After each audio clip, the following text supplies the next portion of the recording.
You know that feeling when it's 3 in the morning and you're lying there staring at the ceiling and your brain just will not shut off? Not because you're thinking about anything exciting, but because the calculator in your head is running non-stop. Car could break down tomorrow, rent is due in 9 days. Your laptop is making that sound again. And somewhere in the back of your mind, a quiet little voice is whispering, what if something actually goes wrong this week? Sound familiar? What if I told you there's a specific dollar amount sitting in a savings account that can silence that voice? Not forever. Not magically, but enough to let you sleep through the night like a functioning adult. Most people think financial milestones are just numbers invented by people who already have money, a way to make the rest of us feel behind schedule. But here's the thing. There's actual psychology and real math behind why certain savings amounts create dramatic, measurable shifts in how you live your daily life. And the first real game changer isn't $1 million. It's not even 100,000. It's $10,000. And today we're going to talk about exactly why. My name is Dave, and I spend way too much time thinking about money, human psychology, and why some people seem to glide through financial chaos, while others are one busted alternator away from a full-blown crisis. If you're someone who's ever wondered what it actually feels like to have real savings, and how crossing each milestone physically changes the way you think and act, make sure to hit that subscribe button and give this video a thumbs up if it helps cut through the noise for you. Now before we get into what makes $10,000 so powerful, let's be honest about what life looks like without it. You know that feeling when you're walking through the grocery store doing mental math in your head? Name brand versus store brand. Is this the week I splurge on the good coffee, or do I grab the one that smells like disappointment? Or when your friends suggest dinner out and you come up with some creative excuse, because admitting that $25 for a plate of pasta would completely wreck your budget for the week feels worse than just staying home. This is the real reality for a massive chunk of American households. Every financial decision becomes a survival calculation. Every unexpected expense arrives like a punch to the stomach. You're playing defense 24 hours a day. And here's the brutal part. You never get a break from it. Think of it like a leaking bucket. You pour money in every paycheck, and it just keeps draining out through every small crack. A $40 copay here, a $200 car repair there, a $15 overdraft fee that kicks you when you're already down. You're not spending irresponsibly. You're just losing faster than you're filling. And that is exhausting in a way that's hard to explain to someone who hasn't lived it. But here's where it gets really interesting. There's a specific psychological shift that happens when you accumulate your first $10,000. And it has almost nothing to do with what you can buy. Most people who reach this milestone don't suddenly become big spenders. The real transformation is quieter than that, and it's a lot more powerful. The first thing that changes is your relationship with risk. When your savings account reads zero or close to it, every decision carries weight. Taking a new job, moving to a different city, even booking a weekend trip feels like walking a tightrope with no net below you. One wrong move and you're scrambling. But when you have $10,000 sitting in a high-yield savings account, those exact same decisions feel different. You're not about to quit your job and move to a yurt in the mountains. But you might finally have the confidence to go after that promotion you've been putting off for 8 months. You might invest in yourself, a certification, an online course, a skill that could add $10,000 or $20,000 to your annual income. And the crazy part is, having the safety net doesn't make you reckless. It actually makes you more deliberate. You stop making decisions from panic. You start making decisions from a position of actual choice. Here's something the financial world doesn't talk about enough. When you first see a 5-figure balance in your own bank account, something shifts in your body, not just your budget. Research consistently shows that financial security reduces the body's stress response. The constant low-grade alarm that your nervous system runs when money is tight starts to quiet down. And that quiet? That's not just comfort. That's mental bandwidth being freed up. Think about the last time your check engine light came on. If you had under $1,000 in savings, that little orange symbol was practically a countdown clock.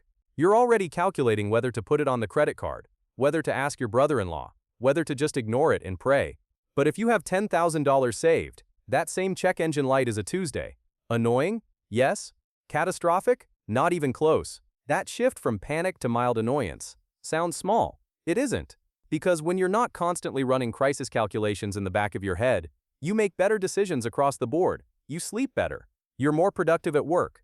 You're more patient with your kids. Your partner, the guy who just took your parking spot. Financial stress doesn't stay in the money box. It bleeds into every corner of your life. And draining that stress creates room for the version of yourself that actually makes good moves. But here's something that most people don't realize about the $10,000 milestone. The majority of the benefit doesn't come from spending the money. It comes from knowing the money is there. This is what financial experts call the emergency fund effect. And it's one of the most underrated concepts in personal finance. The emergency fund isn't really about emergencies. It's about the peace of mind that comes from knowing you could handle one. Research shows that most people who build up 10,000 in savings never actually drain it on a disaster. Instead, they spend it on opportunities, education, business ideas, relocating to a better city, or they simply have the mental space to focus on growing their income because they're no longer fully occupied with just surviving the current month. There's also a confidence factor that's hard to quantify but impossible to miss.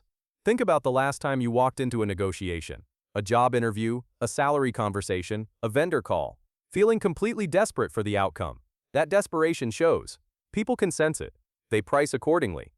But when you know you have money in the bank, you carry yourself differently. You negotiate better. You're more willing to walk away from a bad deal. You're not operating from a place of fear. And that confidence compounds. Better negotiations lead to better outcomes, which lead to more financial stability, which leads to even more confidence. The boulder starts rolling down the hill. And once it's moving, it gets harder and harder to stop. Now you might be thinking, okay, $10,000 sounds great in theory, but right now my savings account looks more like a phone number from the 1950s. I'm not saying you should. And I get it. The number can feel impossible when you're starting from zero.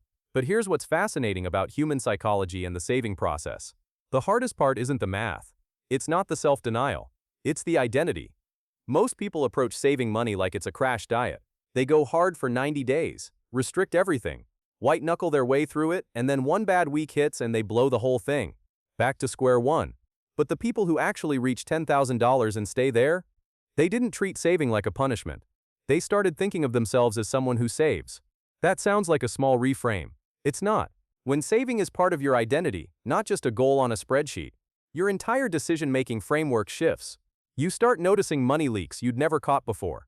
You get creative about extra income. You start thinking in months and years instead of just surviving until Friday. And here's the kicker. The process gets easier as you go. Saving your first $1,000 is genuinely hard.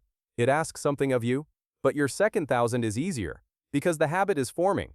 By the time you're pushing towards 6 or 7,000, it starts to feel almost automatic. The behavior has become part of who you are, not what you're trying to do, who you are. There's also a mathematical reality that makes $10,000 particularly powerful in the real world. This amount of money covers the vast majority of unexpected expenses that financially derail people every single year. Car repairs in America average somewhere between $500 and $3,000 depending on the issue. Medical bills from urgent care or an ER visit without great insurance usually fall within that same range. A job loss, which is probably the most terrifying financial event for most people, becomes something you can actually survive. $10,000 buys you roughly 3 to 6 months of breathing room depending on your monthly expenses to find new work without being forced to accept the first miserable offer that lands in your inbox. But perhaps the most significant change that happens when you save your first $10,000 is how you start thinking about money itself. Before you have savings, money feels like water cupped in your hands. It's always leaking out, always disappearing, and there's never quite enough. But when you have $10,000 as your financial foundation, you start to see money differently. Not as something to consume, but as something that creates options. This is the moment people start getting genuinely curious about investing, about side income, about compound interest, and Roth IRAs and index funds. Not because they suddenly became finance nerds overnight, but because for the first time, they have the mental space to think beyond next week. When you're not consumed by rent anxiety, you can start wondering about your 401k. When you're not calculating grocery bills to the dollar, you can start researching what a high-yield savings account actually pays these days. Stick with me here, because this next part is important. Here's something that might blow your mind. A person with $10,000 saved is actually closer to financial independence than someone with zero savings, even if that second person earns twice the income. Why?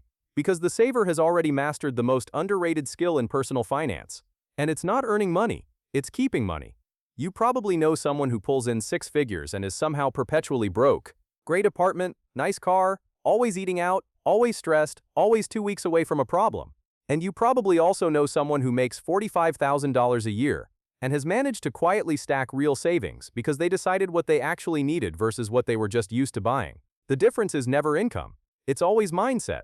And saving your first $10,000 is essentially a masterclass in building that mindset from scratch. Alright, real talk. What's your savings number right now? Drop it in the comments. No judgment, no comparison, just honesty. I'm genuinely curious where people are starting. Now let's talk about what $10,000 actually does in practical day-to-day life. Because this isn't abstract. This is Tuesday morning, when your car makes a noise it's never made before. With 10,000 in the bank, you call the shop, you get the estimate, you get it fixed. You're annoyed about it at dinner. By the next morning, it's already forgotten. That's it. No credit card debt.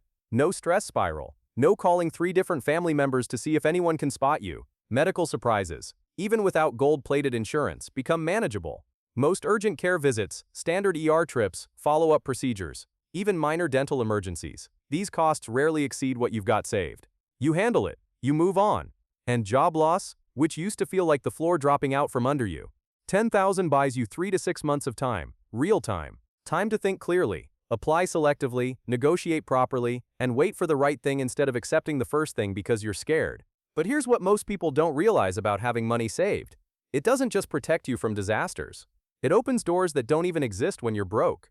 There's a certification program that would add $12,000 to your annual salary, but it costs $1,800 up front. Without savings, you watch that opportunity pass. With 10,000 in the bank, it's a no-brainer investment. Or maybe a friend is starting something legitimate and needs a small partner. Without savings, all you can offer is moral support. With your foundation in place, you have the option to participate in something that could fundamentally change your financial future. Actually, let me put it this way. Having options is a completely different way to live. Not just financially, in everything. Think about it this way. When you have $10,000 saved, individual financial decisions stop feeling like life or death. You stop skipping the networking dinner because it costs $50, even though meeting one person there might lead to a $20,000 salary jump. You stop saying no to everything. You start saying yes strategically. The safety net doesn't make you reckless with money. It makes you willing to spend on things that matter. And that willingness to invest in yourself, in opportunities, in skill building, in relationships, is what actually moves the needle on your financial future. I've seen this play out more times than I can count. People who build their first real savings account often experience a sudden acceleration in their career trajectory.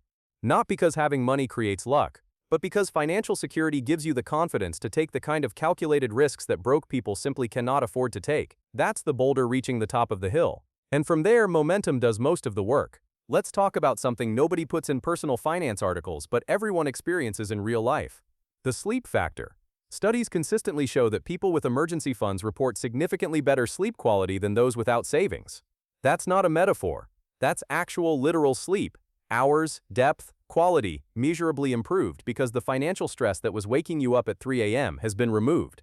And the cascade effects of sleeping better, better focus, better mood, better decision-making throughout the day, are enormous. Your relationships improve too. Money stress is consistently cited as one of the top causes of divorce, family conflict, and overall relationship strain in America. When you're not walking into your home carrying financial anxiety like a backpack full of bricks, you have more emotional bandwidth for the people who matter. You're less reactive, more present, less likely to snap about something small because you're actually stressed about something large. And I'm not saying you should never enjoy a coffee or eat at a restaurant. Hear me out. This isn't about deprivation, it's about awareness. According to multiple consumer spending studies, the average American drops over $3,000 a year on coffee runs, convenience purchases, and casual dining, without even realizing it. That's not money you decided to spend. That's money that just did. If you redirected just 1/3 of that toward savings, you'd have your $10,000 in under 3 years. Not through some extreme sacrifice, just through paying slightly more attention. The difference between someone who builds real savings and someone who doesn't usually isn't income. It's intentionality. Let's also talk about something the original financial advice books always gloss over: decision fatigue. Every single day, you make thousands of small financial micro-decisions. Name brand or store brand. Pack lunch or grab something. Premium gas or regular. Each of these mini calculations burns real mental energy. And by the end of the day, your brain is tired from running an all-day budgeting session in the background. Here's what changes when you have 10,000 in savings. 90% of those daily survival calculations just stop happening. You're no longer choosing between good coffee and bad coffee based on your account balance. You're choosing based on what you actually feel like having. That sounds trivial. It isn't. Imagine reclaiming the mental energy that used to go toward hundreds of daily financial stress calculations. I know someone who told me that the first time they walked into a grocery store after hitting 10,000 in savings, they almost had to stop in the middle of the produce section. Not because they went crazy and loaded the cart with imported cheese and Wagyu beef, but because they realized for the first time in years, they were choosing based on what they wanted to eat, not what they could technically afford to put in the cart. That's a level of freedom most people don't even know they've lost until they find it again. Now here's something that most people don't realize about the psychological impact of saving. When you have zero savings, every dollar feels irreplaceable. Losing one means you're one step closer to catastrophe. But when you have 10,000 as your foundation, your relationship with individual dollars shifts. And this is counterintuitive, but it actually makes you more willing to invest in things that could grow your earning potential. The person with no savings skips the $50 networking event because $50 feels enormous. The person with 10,000 saved shows up, meets the right person, and ends up in a better position 6 months later. The safety net doesn't make you careless, it makes you less paralyzed, and unparalyzed people make better moves. Now I want to address something the comments on videos like this always bring up, and it's real. There's a version of $10,000 that feels safe, and then disappears. Maybe you hit the milestone, you feel that relief, and then slowly, without even noticing, it starts shrinking. A little here, a little there, until one day you check and you're back at 4,000 and wondering how it happened. Actually, let me put it this way, $10,000 in savings is not a finish line, it's a launch pad. The goal is not to save 10,000 and then exhale and go back to your old patterns. The goal is to become the kind of person who keeps 10,000 as their floor and then starts building above it. Some people in communities like this talk about keeping 3 separate savings tiers, an emergency fund that you don't touch, a buffer for opportunities, and a long-term investment pool. That kind of structure isn't about being obsessive, it's about making your money work as hard as you are. And here's one more thing worth saying out loud. Don't tell everyone about your savings. This isn't paranoia, it's just smart. When people know you have money saved, the requests start. Some come from love, some from genuine need, some from pure habit, but the result is the same. Your 10,000 turns into loans you'll never see back, expenses you didn't plan for, and resentment you didn't ask for. Keep it quiet, let the number grow in silence. Here's something that might be the most important thing I say in this entire video. The person with $10,000 saved is not the person who had a lucky break or got handed something. They're the person who made a decision, probably quietly, probably without much fanfare, that they were done reacting to every financial emergency as if it were the apocalypse. They decided to build a buffer, and that decision made once, reinforced daily, changed everything downstream. Think about the last time you made a financial decision from a place of fear, from scarcity, from desperation. That decision probably cost you more than you think, not just in dollars, in time, in stress, in missed opportunity. Now imagine that same decision made from a place of calm, from security, from choice. That's what $10,000 actually buys you. Not a new gadget, not a vacation. The ability to choose, slowly, deliberately, without a clock ticking in your ear. And here's what most people miss about the path to 10,000. The number isn't the point. The person you become while trying to reach it. That's the point. You develop awareness about where your money actually goes. You build the habit of paying yourself first before the world takes its cut. You learn the difference between a want dressed up as a need and an actual need. You start thinking in months instead of days. You start seeing money as a tool, not a score, not a status symbol, not something other people have. A tool. And tools, when you know how to use them, build things. You know what happens after your first 10,000? Your brain starts thinking about the next 10. Not because you're greedy, but because you've proven to yourself that you can do it. That proof, that internal evidence that you are someone who builds, compounds just like the money does. You hit 20, then you start thinking about what to do with it. High-yield savings? Index funds? Roth IRA contributions? Real estate down the line? Suddenly you're not just reacting to life, you're planning ahead of it. The transformation that happens when you save your first $10,000 isn't a money story, it's a behavior story, it's a belief story. It proves that you are capable of prioritizing your future over your present comfort consistently, over time, when it's inconvenient, when it's boring, when every other instinct says spend it now. And that proof is worth more than the 10 grand itself. If this changed how you think about what $10,000 actually represents, pass it along to someone who needs to hear it. Because the math isn't the hard part, the identity shift is. And sometimes all it takes is one conversation to start it.